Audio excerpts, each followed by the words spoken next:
Hello everyone, चलिए start करते हैं science chapter number 1 nutrition in plants. हम रेफर कर रहे हैं एनसीईआरटी की किताब को, जिसको सीबीएसई के सिलेबस के अनुसार बनाया गया है।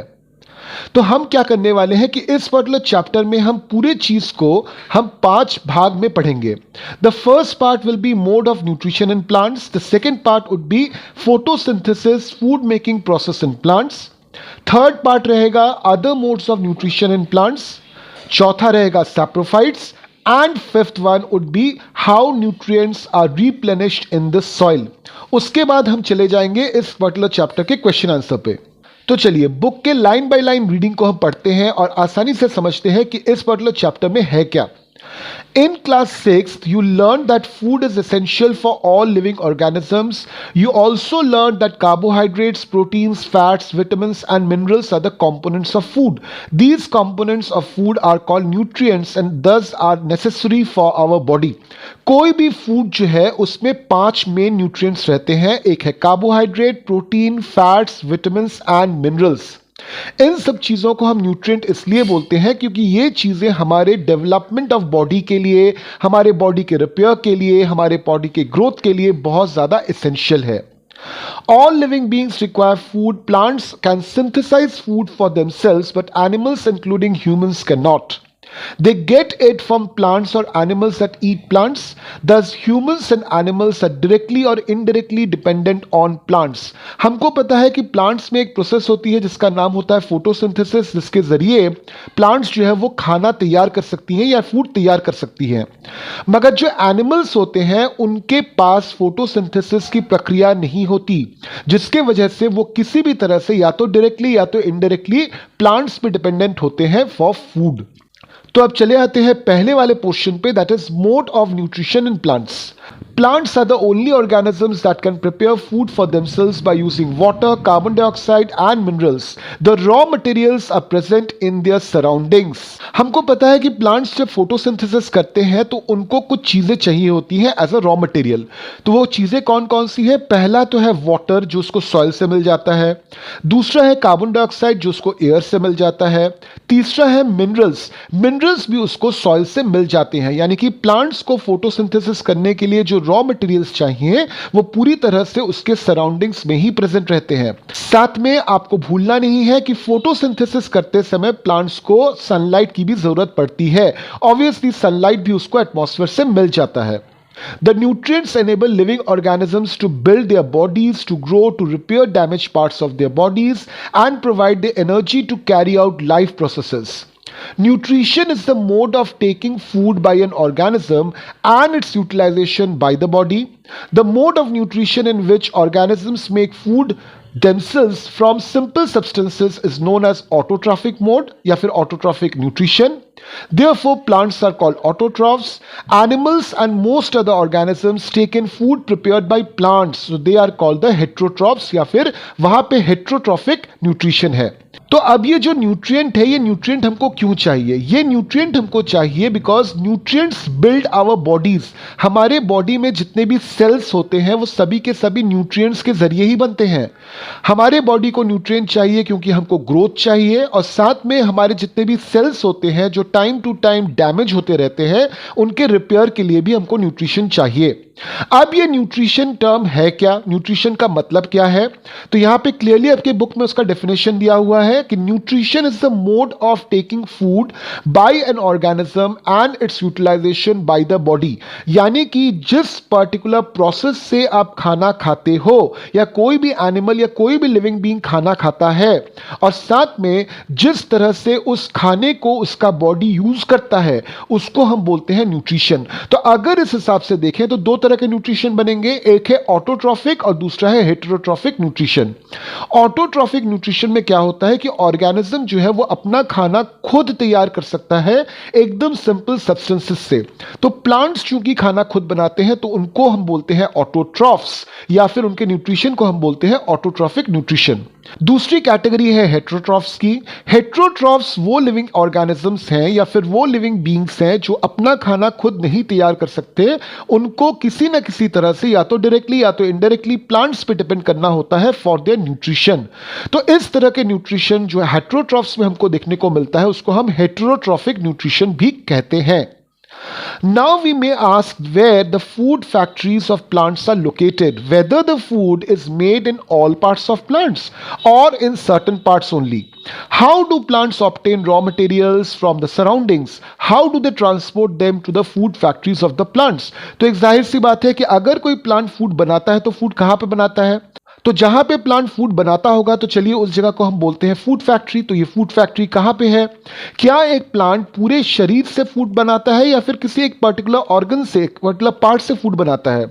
और अगर ये प्लांट फूड बनाता है तो उसको रॉ मटेरियल्स मिलते कैसे हैं, और ये रॉ मटेरियल्स एक जगह से दूसरे जगह ट्रांसफर होते कैसे हैं, ट्रांसपोर्ट होते कैसे हैं? तो चलिए इसको हम पढ़ते हैं सेक्शन 1.2 में, जिसका नाम है photosynthesis, food making process in plants. Leaves are the food factories of plants, therefore all raw materials must reach the leaves.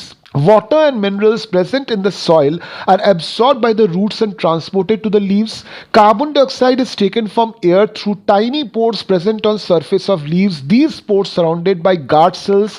These pores are called stomata. तो देखिए क्या होता है कि प्लांट में जो फूड बनता है वो बनता है प्लांट के लीफ में, यानी कि लीफ को हम बोल सकते हैं फूड फैक्ट्री ऑफ प्लांट। अब ये जो लीफ फूड बनाएगा तो उसको रॉ मटेरियल चाहिए, तो रॉ मटेरियल लीफ तक कैसे पहुंचते हैं? तो वाटर और मिनरल्स जो है वो सॉइल में प्रेजेंट रहते हैं। प्लांट्स की जो रूट होती है वो वाटर और मिनरल को एब्जॉर्ब करती है सॉइल से और उसको ट्रांसपोर्ट कर देती है लीव्स तक। अब कार्बन डाइऑक्साइड जो है वो प्लांट डायरेक्टली एटमॉस्फेयर से एब्जॉर्ब करता है। प्लांट्स के लीफ के सतह पर छोटे छोटे पोर्स होते हैं, छोटे छोटे होल्स होते हैं, जिनको हम बोलते हैं स्टोमेटा। ये पोर्स इतने छोटे होते हैं कि आपको और मुझे खुली आंखों से ये पोर्स नहीं दिखते हैं, और इन पोर्स के आसपास रहते हैं कुछ सेल्स जिनको हम बोलते हैं गार्ड सेल्स। तो होता क्या है कि जब भी प्लांट्स को कार्बन डाइऑक्साइड इनहेल करना होता है तो ये गार्ड सेल्स एक पैसेज बना देते हैं। कार्बन डाइऑक्साइड स्टोमेटा के जरिए प्लांट्स के अंदर चला जाता है, और जैसे ही कार्बन डाइऑक्साइड चला जाता है ये गार्ड सेल्स जो है वो बंद हो जाते हैं। Water and minerals are transported to the leaves by vessels which run like pipe throughout the root, stem and branches and the leaves. They form a continuous path or passage for the nutrients to reach the leaf. They are called vessels. तो water और minerals जिसको root ने absorb किया, इस water और mineral को जाना है अब लीव्स तक। तो होता क्या है कि प्लांट्स के बॉडी के अंदर उसके रूट के जरिए, स्टेम के जरिए, ब्रांचेस के जरिए और लीव्स के जरिए छोटे छोटे पाइप लाइक स्ट्रक्चर होते हैं जिनको हम बोलते हैं वेसल्स। ये पाइप लाइक स्ट्रक्चर्स जो है ये इस वाटर और इस मिनरल को एक जगह से दूसरे जगह ट्रांसपोर्ट करने में हमको मदद करते हैं। अब डिटेल में इसी चीज को हम चैप्टर नंबर 7 में पढ़ेंगे। Leaves of green plants have green pigment called chlorophyll. It helps to capture the energy of the sunlight. This energy is used to synthesize. Synthesize का मतलब होता है prepare करना food from carbon dioxide and water. Since the synthesis of food occurs in presence of sunlight, it is called photosynthesis. Photo का मतलब होता है light, synthesis का मतलब होता है to combine. तो चूंकि यहाँ पे प्लांट जो है उसमें ग्रीन पिगमेंट होता है जिसको हम बोलते हैं क्लोरोफिल, और ये क्लोरोफिल क्या करता है कि सनलाइट को ये ट्रैप करने में हेल्प करता है। अब जिस वाटर और मिनरल को प्लांट ने रूट के जरिए एब्जॉर्ब किया है, जिस कार्बन डाइऑक्साइड को स्टोमेटा के जरिए एब्जॉर्ब किया है, इन सबको मिलाकर लाइट के प्रेजेंस में वो खाना तैयार करता है, और इस पर्टिकुलर प्रोसेस को हम बोलते हैं photosynthesis. So we find that chlorophyll, sunlight, carbon dioxide and water are necessary to carry out the process of photosynthesis. It is a unique process on the earth. The solar energy is captured by the leaves and stored in plants in form of food. Thus, sun is the ultimate source of energy for all living organisms. तो देखिए ये जो photosynthesis का process है ना, ये बिना sunlight के हो ही नहीं सकता, क्योंकि प्लांट्स क्या करते हैं वो सोलर एनर्जी को कैप्चर करते हैं अपने लीव्स में क्लोरोफिल के जरिए, और ये सोलर एनर्जी जो है वो प्लांट में एज फूड स्टोर हो जाती है। फूड जो है वो केमिकल एनर्जी है, यानी कि सोलर एनर्जी को प्लांट्स ट्रैप करके उसको केमिकल एनर्जी में कन्वर्ट करते हैं। इस केमिकल एनर्जी को प्लांट्स यूज करते हैं अपने डेवलपमेंट के लिए, और साथ में जब आप और मैं प्लांट्स को डायरेक्टली या फिर इनडायरेक्टली खाते हैं तो ये केमिकल एनर्जी हमारे शरीर में आ जाती है। अब ये केमिकल एनर्जी अल्टीमेटली बना कहां से? From the solar energy. तो हम कह ही सकते हैं कि सोलर एनर्जी या फिर सन जो है वो अल्टीमेट सोर्स ऑफ एनर्जी है for all living beings on earth. अब ये जो फोटोसिंथेसिस का प्रोसेस है ना, ये एक यूनिक प्रोसेस है जो सिर्फ और सिर्फ आपको अर्थ पे ही दिखने को मिलता है। Can you imagine life on earth in absence of photosynthesis? तो ऑब्वियसली नहीं। अगर फोटोसिंथेसिस नहीं होता है, सोलर एनर्जी प्लांट्स में केमिकल एनर्जी में कन्वर्ट नहीं होता है, तो ना प्लांट्स ग्रो कर पाएंगे, और अगर प्लांट्स नहीं रहे तो हमको फूड कहां से मिलेगा? यानी कि फोटोसिंथेसिस का जो प्रोसेस है वो एक्सट्रीमली इंपॉर्टेंट है। In absence of photosynthesis, there would not be any food. The survival of almost all living beings directly or indirectly depends upon the food made by plants.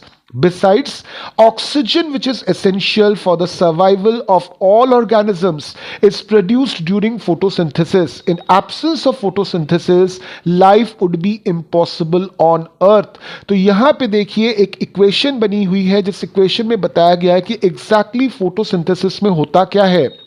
Carbon dioxide plus water, यानी कि ये दोनों raw materials लगते हैं। Sunlight जिसको trap करता है chlorophyll, इसके प्रेजेंस में ये बना देता है क्या? Carbohydrate and oxygen. तो इस इक्वेशन को थोड़ा सा डिटेल में समझिए। तो सबसे पहले कार्बन डाइऑक्साइड और वाटर जो है, जो लेफ्ट हैंड साइड पे है एरो के, ये है इसके रॉ मटेरियल्स। ये रिएक्शन होता है इन प्रेजेंस ऑफ सनलाइट जिसको ट्रैप करता है क्लोरोफिल। एरो के राइट हैंड साइड पे देखिए पहला वर्ड जो है वो है कार्बोहाइड्रेट। प्लांट्स जब फूड बनाते हैं तो उस फूड को अपने शरीर में स्टोर करते हैं वो कार्बोहाइड्रेट के रूप में। तो यहां पे जो कार्बोहाइड्रेट है यही है बेसिकली जिसको हम फूड बोल रहे हैं। साथ में ऑक्सीजन रिलीज होता है। तो जब प्लांट्स फोटोसिंथेसिस करते हैं, कार्बन डाइऑक्साइड का इस्तेमाल करते हैं उसमें, और फाइनली ऑक्सीजन हमको देते हैं। तो अगर फोटोसिंथेसिस नहीं होता है तो ना हमको खाना मिलेगा, ना हमको ब्रीदिंग के लिए ऑक्सीजन मिल पाएगी। तो ऑब्वियसली हम कह ही सकते हैं कि अगर फोटोसिंथेसिस नहीं हुआ तो हमको ऑक्सीजन भी नहीं मिलेगा, खाना भी नहीं मिलेगा, तो life would be impossible on the earth. During the process, oxygen is released. The presence of starch in leaves indicates the occurrence of photosynthesis.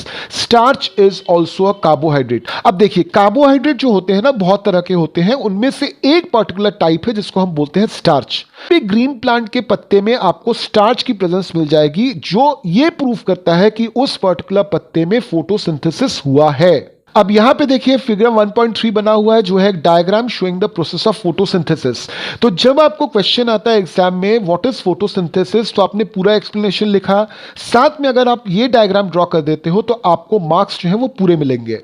अब एक्टिविटी 1.1 में जाने के पहले हम वापस एक बार पेज नंबर 2 में चले जाते हैं, जहां पे एक पोर्शन दिया हुआ है जहां पे हमको सेल का मीनिंग समझाया हुआ है। You have seen that buildings are made up of bricks, similarly bodies of living organisms are made up of tiny units called cells. Cells can be seen under the microscope. Some organisms are made up of one cell. Cell is enclosed in a thin outer boundary which is known as a cell membrane. Most cells have distinct centrally located spherical structure called as nucleus. Nucleus is surrounded by a jelly-like substance called cytoplasm. तो यहां पे figure 1.1 में एक cell का diagram दिया हुआ है। Basically cell क्या है? It's a building block of our body. तो जिस तरह से बहुत सारे ब्रिक्स मिलाकर एक बिल्डिंग खड़ी की जाती है, ठीक उसी तरह से हमारे शरीर में बहुत सारे सेल्स होते हैं। हमारे का मतलब यहां पर है कोई भी लिविंग ऑर्गेनिज्म। अब देखिए दो तरह के लिविंग ऑर्गेनिज्म होते हैं, एक जिनको हम बोलते हैं single celled living organism, example है अमीबा, इसमें सिर्फ एक ही सेल होती है, और दूसरे जिनको हम बोलते हैं मल्टी सेलुलर ऑर्गेनिज्म। आप और मैं मल्टी सेलुलर ऑर्गेनिज्म के एग्जाम्पल्स हैं, क्योंकि हमारे शरीर में बहुत सारे सेल्स होते हैं। अब सेल्स में होता क्या है? सेल की एक बहुत ही पतली सी एक मेम्ब्रेन होती है, एक बॉर्डर होती है जिसको हम लोग बोलते हैं सेल मेम्ब्रेन। सेल मेम्ब्रेन के अंदर का जो हिस्सा होता है वो एक जेली लाइक सब्सटेंस से भरा होता है जिसको हम बोलते हैं साइटोप्लाज्म। इस साइटोप्लाज्म के अंदर एक छोटी सी बॉडी होती है, स्फेरिकल स्ट्रक्चर की बॉडी होती है जिसको हम लोग बोलते हैं न्यूक्लियस। अब चले आइए पेज नंबर 3 पर, वहां पर भी एक पर्टिकुलर पोर्शन दिया हुआ है। Besides leaves photosynthesis also take place in other green parts of the plant, in green stems, green branches. Desert plants have scale or spine-like leaves to reduce loss of water by transpiration. These plants have green stems which carry out photosynthesis. आपने cactus का जो plant है वो देखा होगा, तो cactus के plant में जो सूजा हुआ पोर्शन है वो बेसिकली उसका स्टेम है। उसकी जो पत्तियां हैं वो पत्तियां कन्वर्ट हो चुकी हैं कांटों में, स्पाइंस में। ऐसा क्यों? क्योंकि आपको ये समझना पड़ेगा जो कैक्टस प्लांट है ये जनरली एक डेजर्ट प्लांट है। कैक्टस कभी नहीं चाहेगा कि उसके अंदर जो वाटर है वो वाटर वो लूज कर जाए। तो ये वाटर लूज करने का जो प्रोसेस होता है इसको हम लोग बोलते हैं ट्रांसपिरेशन। तो ट्रांसपिरेशन को रिड्यूस करने के लिए जो पत्तियां होती हैं वो कांटों के आकार की हो जाती हैं या स्पाइंस बन जाती हैं। अब इन कांटों में फोटोसिंथेसिस इसलिए नहीं हो पाता क्योंकि इन कांटों में कहीं पे भी क्लोरोफिल ट्रैप ही नहीं होता। हमने ऑलरेडी पढ़ा है कि क्लोरोफिल वो पिगमेंट है जो सनलाइट को ट्रैप करता है, तो अगर सनलाइट ट्रैप नहीं होगा तो फोटोसिंथेसिस होगा नहीं। तो कैक्टस में जो क्लोरोफिल है वो इसके स्टेम में है, तो इसलिए आपको कैक्टस का स्टेम जो है वो हरा दिखेगा और यहां पे फोटोसिंथेसिस होता है इसके स्टेम में। तो हर समय फोटोसिंथेसिस प्लांट्स के लीव्स में ही हो ऐसा जरूरी नहीं है। अगर लीव्स के अलावा प्लांट के किसी भी बॉडी पार्ट में क्लोरोफिल है तो वहां पे भी फोटोसिंथेसिस हो सकती है। अब चले आते हैं एक्टिविटी 1.1 पे। Take 2 potted plants of the same kind, keep one in dark for 72 hours and other in sunlight. Perform iodine test with the leaves of both the plants as you did in class 6th. Record your results. Now leave the pot which is earlier kept in the dark in the sunlight for 3 to 4 days. Perform the iodine test again on its leaves. Record your observations in your notebook. तो इस चीज को आपको खुद से एक बार आपके laboratory में करके देखना पड़ेगा। क्या करना है मैं वापस आपको एक्सप्लेन कर देता हूं कि 2 प्लांट्स आपको लेने हैं एक ही तरीके के। इनमें से एक पेड़ को आपको 72 आवर्स के लिए डार्क में रखना है, यानी कि एक ऐसे जगह पे रखना है जहां पे सनलाइट उस पेड़ तक ना पहुंचे, और दूसरे पेड़ को आप नॉर्मली सनलाइट के अंडर ही रख दीजिए। 72 आवर्स के बाद दोनों पेड़ की एक एक पत्ती लीजिए और उसके ऊपर आयोडीन का सोल्यूशन डालिए। हमको पता है कि आयोडीन जब स्टार्च से रिएक्ट करता है, स्टार्च के प्रेजेंस को दर्शाता है, तो उसका कलर जो है ब्लू ब्लैक में कन्वर्ट हो जाता है। तो आपको यह दिखेगा कि जो पत्ती उस पेड़ से ली गई है जो कि डार्क में रखी गई थी वहां पे कलर चेंज नहीं हो रहा है। क्यों नहीं हो रहा है? क्योंकि डार्क में कभी फोटोसिंथेसिस तो हो नहीं सकता, जबकि उस पेड़ की पत्ती जो सनलाइट के नीचे रखी गई थी वहां पे आयोडीन का सोल्यूशन जो है वो स्टार्च के प्रेजेंस को दिखा रहा है, क्योंकि उस पर्टिकुलर पेड़ में फोटोसिंथेसिस हुआ है। अब पहले वाले पेड़ को जिसको आपने 72 आवर्स डार्क में रखा उसको वापस से 2-3 दिन के लिए आप सनलाइट में छोड़ दीजिए। वापस से एक्सपेरिमेंट आप रिपीट करोगे इस पर्टिकुलर पेड़ की पत्तियों पे, तो वापस से आपको स्टार्च का प्रेजेंस दिखने लगेगा। यानी कि अगर सनलाइट नहीं है, अगर सनलाइट एब्सेंट है तो फोटोसिंथेसिस नहीं हो सकता। The leaves other than green also have chlorophyll. Large amount of red, brown and other pigments mask the green color.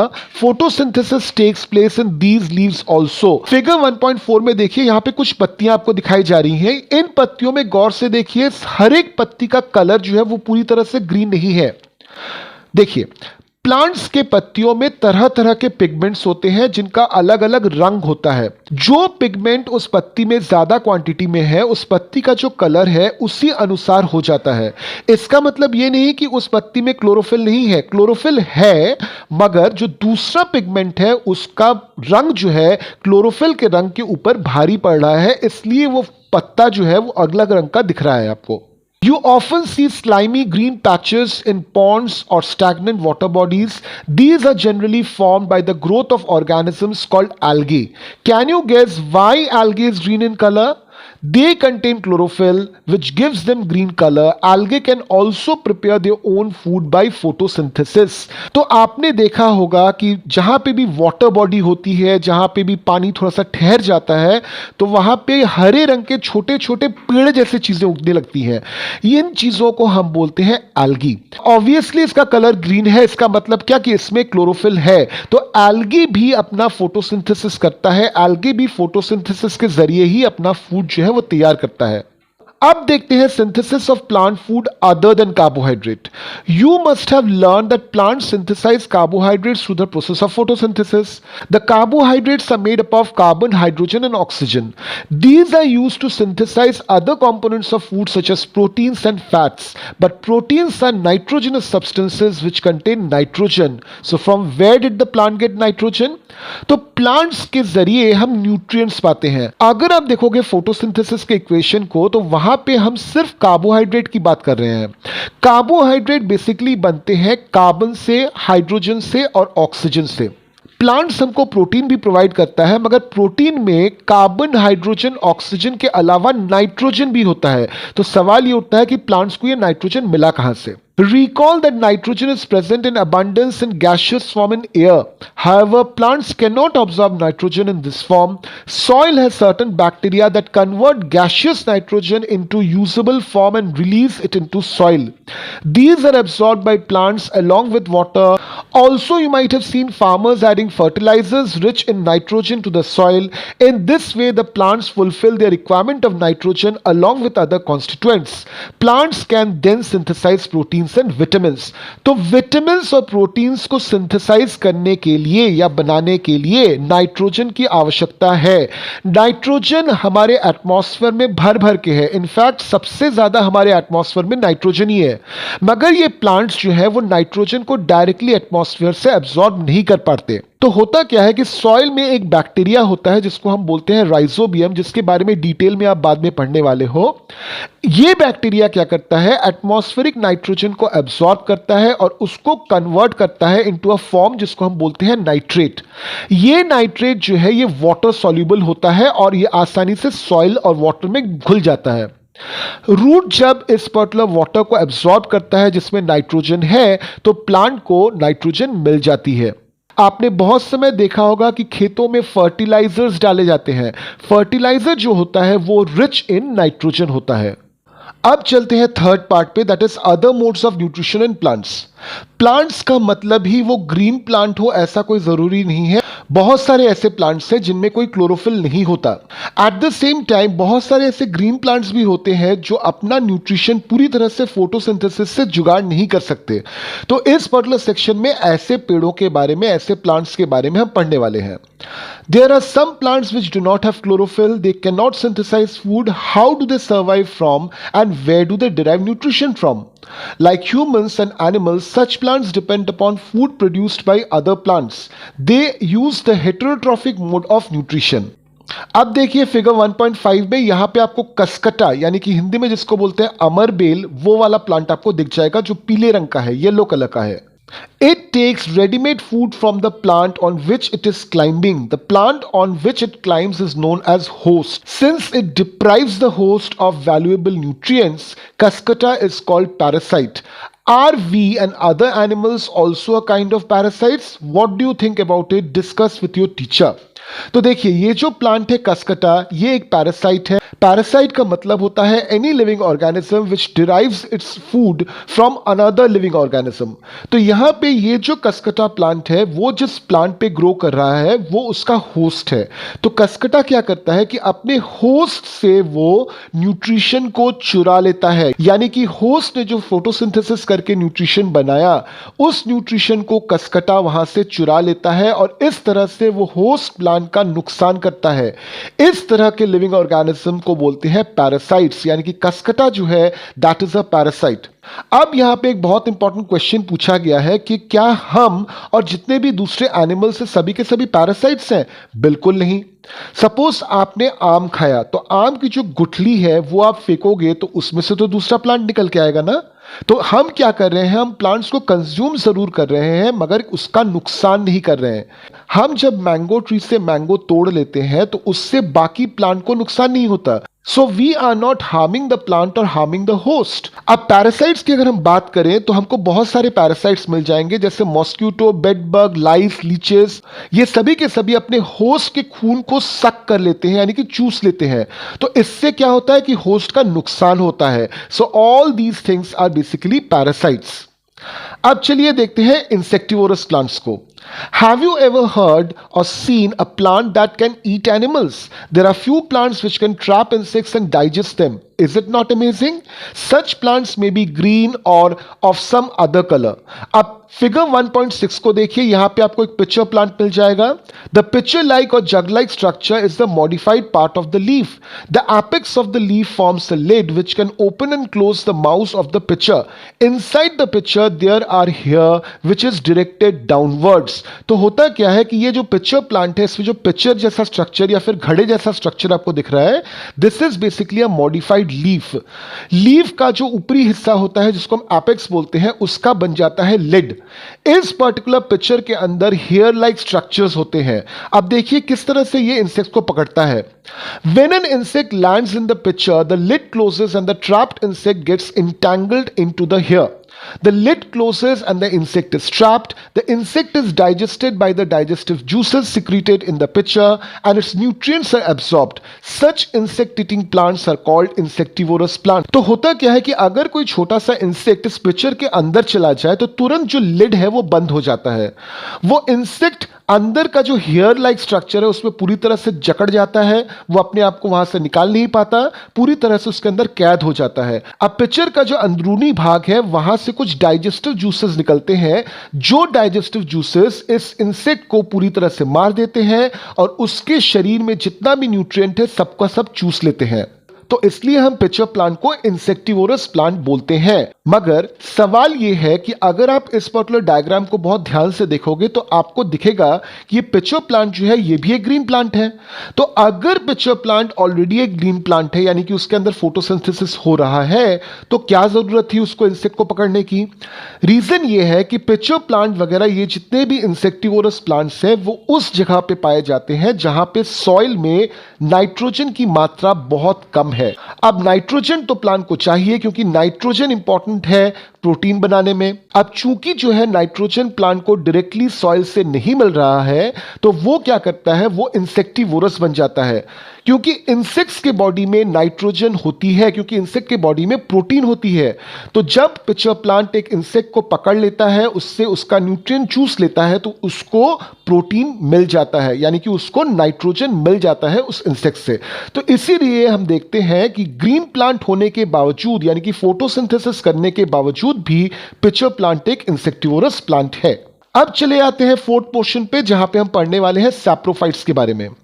You might have seen packets of mushrooms sold in the vegetable market.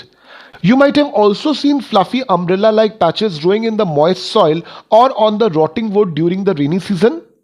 Let us find out what type of nutrients they need to survive and from where do they get them. तो देखिए, mushroom तो आपने देखा होगा बाजार में बहुत आसानी से मिल जाता है। आपने देखा होगा मशरूम को उगते हुए जनरली रेनी सीजन में अगर कोई लकड़ी पड़ी है तो लकड़ी के ऊपर मशरूम का ग्रोथ हो जाता है।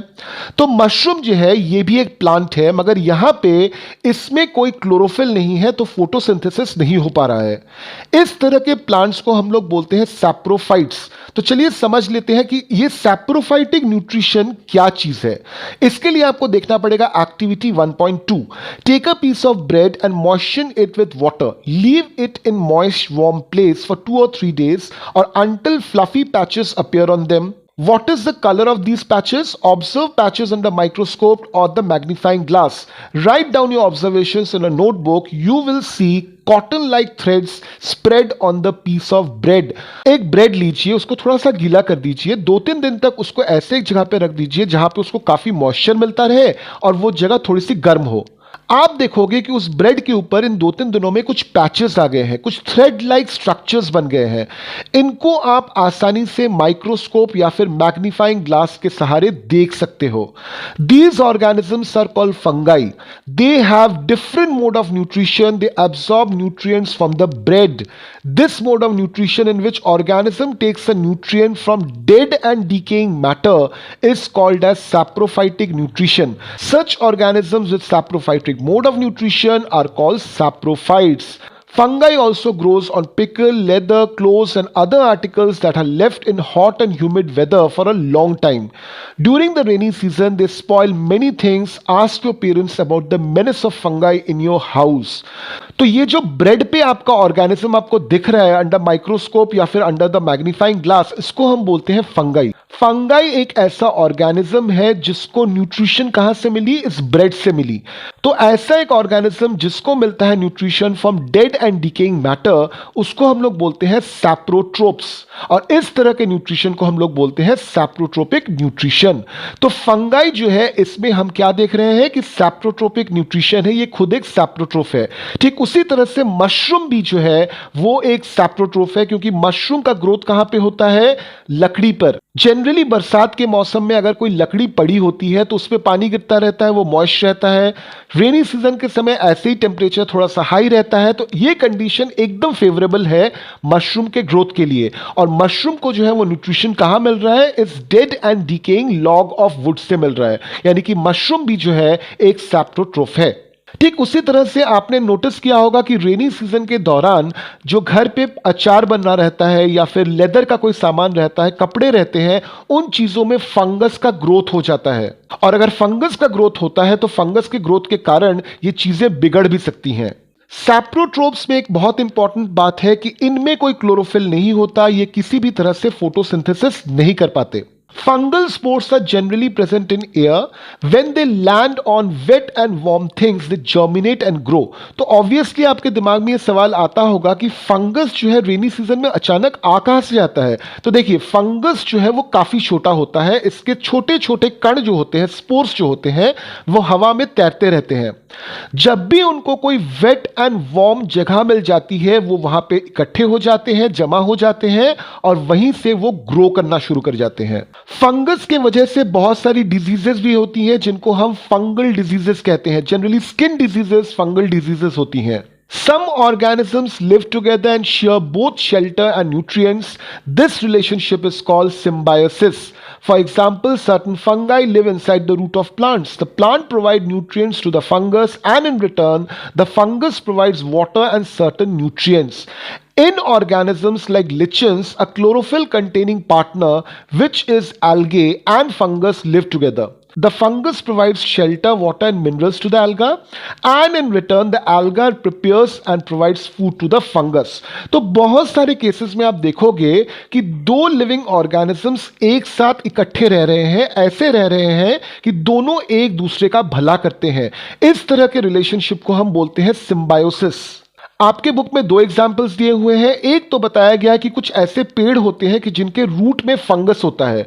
ये फंगस क्या करते हैं? पेड़ को water and certain minerals, certain nutrients provide करने में हेल्प करते हैं। जबकि इन न्यूट्रिएंट्स, इस वाटर को लेकर पेड़ जब फूड बनाता है तो ये फूड फंगस के साथ शेयर करता है। At the same time fungus को शेल्टर भी देता है। तो यहां पे प्लांट और फंगस जो है एक दूसरे के भलाई के लिए एक दूसरे के साथ रह रहे हैं। तो यहां पे ये रिलेशनशिप क्या कहलाएगा? सिम्बायोसिस रिलेशनशिप कहलाएगा। ठीक उसी तरह से एक दूसरा एग्जांपल है लिचिन का। यहां पे 2 पार्टनर्स एक साथ रहते हैं, एक जिसमें क्लोरोफिल है जिसको हम बोलते हैं alga, और दूसरा है एक फंगस। फंगस प्रोवाइड करता है शेल्टर, वाटर एंड मिनरल उस alga को, और alga इस वाटर और मिनरल्स के जरिए फोटोसिंथेसिस करके प्रोवाइड करता है फूड उस फंगस को। तो यहां पे भी हमको सिम्बायोसिस रिलेशनशिप देखने को मिल रहा है। अब चले आते हैं 5th टॉपिक पे इस चैप्टर के। How nutrients are replenished in the soil. Have you seen farmers spreading manure or fertilizers in the fields, or gardeners using them in lawns or in pots? Do you know why it is done? बहुत common सी चीज है, आपने देखा ही होगा अगर आप किसी खेत में गए हो तो फार्मर्स जो है खेत पे फर्टिलाइजर डालते हैं, तरह तरह के खाद डालते हैं। ठीक उसी तरह से अगर आपके घर में भी कुछ पेड़ पौधे हैं तो आप देखोगे कि उसमें भी खाद डालना पड़ता है। ऐसा क्यों? You learn that plants absorb minerals and nutrients from the soil, so their amounts in the soil keep on declining. Fertilizers and manures contain nutrients such as nitrogen, potassium, phosphorus, etc. These nutrients need to be added from time to enrich the soil. We can grow plants and keep them healthy if we can fulfill the nutrient requirement of the plant. किसी भी plant को किसी भी soil में grow करने के लिए minerals चाहिए होते हैं। तो मान लीजिए एक खेत है, वहां पे एक फसल उगाई गई, फसल काट ली गई, फिर से दूसरी फसल उगाई गई। तो जब भी उस खेत में फसल उगाई जाती है, जो फसल यानी कि जो पेड़ उस खेत में उगते हैं, उन्होंने क्या किया? उन्होंने सॉइल से न्यूट्रिएंट्स को एब्जॉर्ब किया। सॉइल में जो न्यूट्रिएंट है वो एक लिमिटेड अमाउंट होता है, तो ऑब्वियसली अगर एक के बाद एक फसल उगाई जाती है उस सॉइल में, तो धीरे धीरे उस सॉइल का जो न्यूट्रिएंट है वो कम होता जाएगा। तो आखिरकार हो सकता है कि एक पर्टिकुलर फसल उगाई जा रही हो और उस समय न्यूट्रिएंट्स कुछ बचे ही नहीं है उस सॉइल में। तो इस केस में फार्मर क्या करते हैं? ये न्यूट्रिएंट्स जो है वो बाहर से एडिशनली इसमें डालते हैं। किस रूप में? फर्टिलाइजर या फिर मैन्योर के रूप में। क्योंकि फर्टिलाइजर और मैन्योर्स में कुछ न्यूट्रिएंट्स बहुत ज्यादा होते हैं, जैसे नाइट्रोजन, पोटेशियम एंड फास्फोरस, जो प्लांट्स के उगने के लिए बहुत ज्यादा जरूरी है। Usually crop plants absorb lot of nitrogen and soil becomes deficient in nitrogen. You learn that though nitrogen gas is available in plenty in the air, plants cannot use it in the manner they can use carbon dioxide. They need nitrogen in a soluble form. The bacterium called rhizobium can take atmospheric nitrogen and convert it into a usable form. But rhizobium cannot make its own food, so it often lives in the roots of gram, peas, moong, beans and other legumes and provide them with nitrogen. In return, the plant provide food and shelter to the bacteria. Thus, they have a symbiotic relationship. This association is of great significance for the farmers. They can reduce the use of nitrogenous fertilizers where leguminous plants grow. Most of the pulses are obtained from leguminous plants. अब देखिए, हर farmer fertiliser या फिर manure add नहीं कर पाता soil में। क्यों नहीं कर पाता? दो रीजंस हैं। एक है, हो सकता है कि ये फर्टिलाइजर या मैन्योर उसके लिए काफी कॉस्टली पड़ जा रहे हैं, और दूसरा रीजन ये है कि कुछ फर्टिलाइजर्स और मैन्योर्स जो है वो हार्मफुल भी होते हैं, क्योंकि यहां पे हम केमिकल्स को बाहरी तरह से डाल रहे हैं। और एक रास्ता है नाइट्रोजन की क्वांटिटी को सॉइल में बढ़ाने का, और वो है राइजोबियम बैक्टीरिया। अगर आप किसी भी लेग्यूमिनस प्लांट को लगाते हो, लेग्यूमिनस प्लांट मतलब जिसमें से आपको बीज मिलते हैं, यानी कि दाल हो गया या तरह तरह के आपके बीन्स हो गए, इन सब प्लांट्स को हम बोलते हैं लेग्यूमिनस प्लांट्स। तो लेग्यूमिनस प्लांट्स को नाइट्रोजन बहुत ज्यादा चाहिए। अब लेग्यूमिनस प्लांट्स के रूट में रहता है एक बैक्टीरिया जिसका नाम है राइजोबियम। राइजोबियम बैक्टीरिया क्या करता है कि एटमॉस्फेयर में जो नाइट्रोजन है, जिसको प्लांट डायरेक्टली एब्जॉर्ब नहीं कर पा रहा है कार्बन डाइऑक्साइड की तरह, उस नाइट्रोजन को राइजोबियम बैक्टीरिया कन्वर्ट कर देता है into water soluble nitrate. Water soluble nitrate easily plants absorb कर पाते हैं। एब्जॉर्ब करने के बाद फोटोसिंथेसिस करते हैं, उसके बाद फूड तैयार करते हैं, और ये फूड में से थोड़ा सा पोर्शन उस राइजोबियम को दे देते हैं, वापस से उस राइजोबियम को वहां पे शेल्टर भी मिल जाता है। तो यहां पे राइजोबियम ने भी उस प्लांट का भला किया, प्लांट ने भी राइजोबियम का भला किया, तो यहां पे एक सिम्बायोटिक रिलेशनशिप बनता है। इस सिम्बायोटिक रिलेशनशिप के बहुत सारे फायदे हैं। प्लांट्स को नाइट्रोजन मिल गया, राइजोबियम को शेल्टर मिल गया, फूड मिल गया, और साथ में फार्मर को बिना किसी फर्टिलाइजर या बिना किसी मैन्योर का खर्चा किए या फिर बिना किसी रिस्क को लिए कि मैन्योर या फर्टिलाइजर में कोई हार्मफुल केमिकल हो, उसको अच्छी खासी फसल भी मिल गई। तो फिर हम चले आते हैं चैप्टर के एकदम आखिर में। In this chapter you learn that most of the plants are autotrophs, only few plants are parasitic or saprophytic. They derive nutrition from other organisms. All animals are categorized as heterotrophs since they depend on plants and other animals for food. Can we say that insectivorous plants are partial heterotrophs? तो इस chapter में हमने देख लिया कि plants भी दो तरह के होते हैं, एक जो खुद अपना फूड बना सकते हैं जिनको हम बोलते हैं ऑटोट्रॉफ्स, और एक कैटेगरी के प्लांट्स होते हैं जो अपना फूड खुद से नहीं बना पाते, तो बाकी सभी एनिमल्स की तरह इनका भी मोड ऑफ न्यूट्रिशन जो है वो हेट्रोट्रॉफिक ही है, यानी कि ये भी हेट्रोट्रॉप्स हैं। जितने भी एनिमल्स हैं वो तो हेट्रोट्रॉप्स हैं ही। कुछ प्लांट्स जो है वो सैप्रोफाइटिक होते हैं, कुछ प्लांट्स पैरासिटिक होते हैं, और साथ में कुछ ऐसे प्लांट्स हैं जो अपना फोटोसिंथेसिस करके फूड तो बना लेते हैं, मगर नाइट्रोजन की कमी की वजह से उनको नाइट्रोजन इंसेक्ट से लेना होता है, जिनको हम लोग बोलते हैं इंसेक्टिवोरस प्लांट्स। तो चलिए देख लेते हैं कि what are the things we have learned in this chapter. All organisms need food and utilize it to get energy for growth and maintenance of their body. Green plants synthesize food for themselves by the process of photosynthesis. They are autotrophs. Plants like Cuscuta are parasites. They take food from host plant. Plants use simple chemical substances like carbon dioxide, water, and minerals for the synthesis of food. Chlorophyll, water, carbon dioxide, and sunlight are essential requirements of photosynthesis. Complex chemical substances such as carbohydrates are the products of photosynthesis. Solar energy is absorbed by chlorophyll present in leaves and plants. Oxygen is produced during photosynthesis. Oxygen released in photosynthesis is utilized by living organisms for their survival. Many fungi derive nutrition from dead and decaying matter. They are saprotrophs. A few plants and animals are dependent on others for their nutrition and they are called as heterotrophs. अब चले आते हैं page number 9 पे, जहां पे देखेंगे हम exercise के क्वेश्चंस। पहला क्वेश्चन है, why do organisms take food? तो ऑर्गेनिजम्स टेक फूड बहुत सारे रीजन से। मेन रीजन क्या है? Number 1 for the growth of their body, number 2 for the repair of their damage cells, and number 3 to get energy. तो ये 3 reason है कोई भी ऑर्गेनिज्म के फूड इंटेक का। Second is, what is the difference between parasite and saprotroph? Parasite जो है, it's a particular living organism which grows inside or outside the body of another living organism, जिसको हम कहते हैं host. Parasitic mode of nutrition में parasite जो है, it causes harm to the host. Example के तौर पे आप ले सकते हैं Cuscuta in plants, या फिर insects में अगर हम बात करें तो mosquito. In case of saprotrophs, saprotrophs are those organisms which grow on dead and decaying matter. For example, fungi हो गया या फिर mushroom हो गया. Saprotrophs do not cause harm to any other animal or any other plant. मगर अगर plants की बात करें तो पैरासाइटिक प्लांट्स और सैप्रोफाइटिक प्लांट्स में एक चीज कॉमन है, एंड दैट इज दोनों में ही फोटोसिंथेसिस नहीं हो सकता। Question number 3, how do test the presence of starch in leaves? इसका प्रैक्टिकल ऑलरेडी आपने क्लास 6 में कर रखा है। आपको पता है कि कभी भी स्टार्च के प्रेजेंस को चेक करने के लिए we use the iodine solution. Iodine solution starch के प्रेजेंस में कलर बदल लेता है, इसका कलर बन जाता है ब्लैक ब्लू। तो अगर कोई फूड आइटम है उस पर आपने आयोडीन का सोल्यूशन डाला 1-2 ड्रॉप और कलर चेंज हो गया ब्लैक ब्लू में, इसका मतलब it confirms the presence of starch in that particular food item. Question number 4, give a brief discussion of the process of photosynthesis of food in green plants. So photosynthesis का process आपसे पूछा गया है, आप क्या लिखोगे? Photosynthesis is the process by which green plants make food.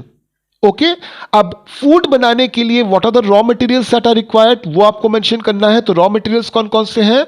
Water, minerals, carbon dioxide, साथ में आपको प्रेजेंस चाहिए सनलाइट का। सनलाइट को कौन ट्रैप करता है? Chlorophyll. And outcome of the photosynthesis is always carbohydrate and oxygen. और जैसे मैंने पहले ही आपको बताया था कि फोटोसिंथेसिस जब आप एक्सप्लेन कर रहे हो, आप अगर फिगर 1.3 को ड्रॉ कर दो तो आपको फुल मार्क्स मिलने पक्का है।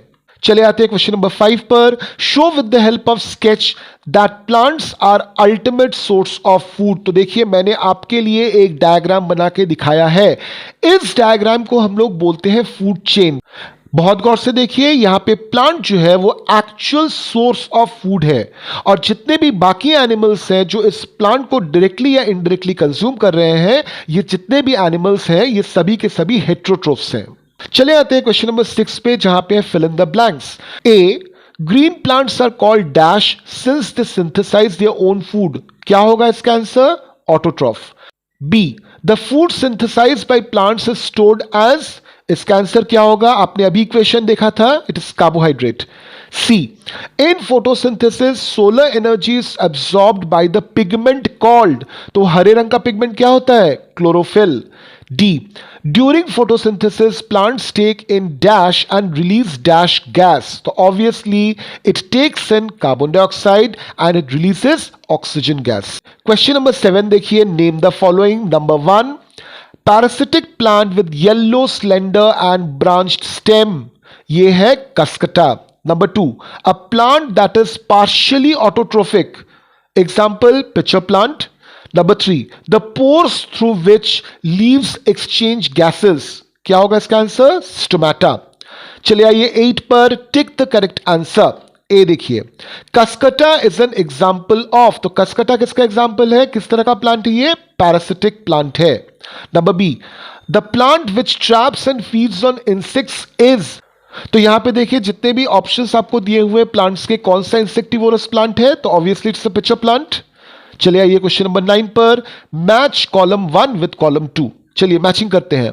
क्लोरोफिल, तो क्लोरोफिल के साथ आप क्या मैच करोगे? लीफ, क्योंकि क्लोरोफिल लीफ में मिलता है। नाइट्रोजन, इसके साथ क्या मैच करोगे? राइजोबियम, क्योंकि राइजोबियम बैक्टीरिया जो है वो लेगुमिनस प्लांट्स के रूट में रहता है और नाइट्रोजन को कन्वर्ट करता है वाटर सोल्यूबल नाइट्रेट में।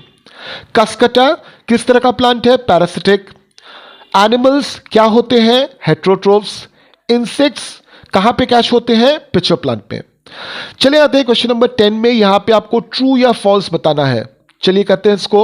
Number 1, carbon dioxide is release during photosynthesis, obviously this is false. Carbon dioxide नहीं, ऑक्सीजन रिलीज होता है during photosynthesis. Number 2, plants which synthesise their food are called saprotrophs, बिल्कुल गलत। जो सिंथेसाइज करते हैं उनको हम बोलते हैं autotrophs. Number 3, the product of photosynthesis is not a protein, ये बिल्कुल सही है। फोटोसिंथेसिस का प्रोडक्ट हमेशा कार्बोहाइड्रेट ही होता है। Number 4, solar energy is converted into chemical energy during photosynthesis, बिल्कुल सही। Question number 11, choose the correct option from the following. Which part of the plant takes in carbon dioxide from air for photosynthesis? तो कहां से photosynthesis के समय carbon dioxide breathe in किया जाता है? It is stomata. Question number 12, choose the correct option from the following. Plants take carbon dioxide from atmosphere mainly through their, तो carbon dioxide कहां से ब्रीद इन होता है? लीफ से। Question number 13, why do farmers grow many fruits and vegetable crops inside large greenhouses? What is the advantage to the farmers? अब देखिए green house क्या है? ग्रीन हाउस बेसिकली एक कंट्रोल्ड एटमॉस्फेयर है। मान लीजिए आपको कोई ऐसी सब्जी उगानी है या फिर ऐसा कोई फूल आपको उगाना है एक ऐसे जगह पे जहां पे जनरली वो वाला फूल या वो वाली सब्जी नहीं पाई जाती है। एग्जाम्पल ले लीजिए, आपको गुलाब और साथ में आपको पोटैटो उगाना है। कहां पे? आपको माउंटेन्स में उगाना है। अब माउंटेन्स में टेम्परेचर काफी लो होता है, तो उतने लो टेम्परेचर में पोटैटो या फिर रोज का ग्रोथ नहीं हो पाता। तो अगर कोई फार्मर फिर भी चाहता है रोज को या पोटैटो को उस टेम्परेचर में ग्रो करने के लिए, तो उसको क्या करना पड़ेगा? He has to look for a greenhouse. Greenhouse basically क्या होता है? एक बड़ा सा रूम होता है which is totally made up of glass. Glass इस वजह से ताकि सूरज की रोशनी अंदर आ पाए, सनलाइट अंदर आ पाए, ताकि फोटोसिंथेसिस हो पाए। इस रूम के अंदर या फिर इस ग्लास हाउस के अंदर टेम्परेचर एंड ह्यूमिडिटी को एकदम कंट्रोल करके रखा जाता है। यानी कि आप अंदर जाओगे तो आपको पता ही नहीं चलेगा कि आप किसी हिली एरिया में हो, उस तरह का टेम्परेचर या फिर उस तरह की ह्यूमिडिटी आपको मिलेगी ही नहीं है। तो यानी कि क्या किया आपने, रूम के अंदर का जो टेम्परेचर और ह्यूमिडिटी जो है उसको पूरी तरह से बदल दिया बाहर से, और बना दिया वही वाला ह्यूमिडिटी या फिर वही वाला टेम्परेचर जो एक नॉर्मल जगह पे पाई जाती है, जहां पे पोटैटो और रोज का प्लांट उगता है। तो इस तरह से वो फार्मर जो है एक हिली एरिया में भी या फिर किसी दूसरे एरिया में भी किसी दूसरे एरिया के प्लांट्स को ग्रो कर पाता है using the green house effect. Now what is the advantage? Advantage सिर्फ इतना है कि आप कोई भी फूल, कोई भी पेड़, कोई भी पौधा, कोई भी फल, कोई भी वेजिटेबल किसी भी टेम्परेचर में using the green house effect आप ग्रो कर सकते हो। तो चलिए, हमने इस चैप्टर को पूरी तरह से खत्म कर लिया। अगर आपको कोई भी डाउट है, आप कमेंट्स में हमको बताइए। ये वीडियो जो है अपने फ्रेंड्स में शेयर कर दीजिए ताकि उनको भी इस चैप्टर का पूरा नॉलेज मिल जाए, पूरा एक्सप्लेनेशन मिल जाए। और साथ में आप और आपका दोस्त दोनों मिलकर इस चैनल को सब्सक्राइब कर लीजिए। तो वापस हम आपसे मिलेंगे चैप्टर नंबर 2 के पूरे एक्सप्लेनेशन के साथ। चैप्टर नंबर 2 का नाम है nutrition in animals. Bye bye.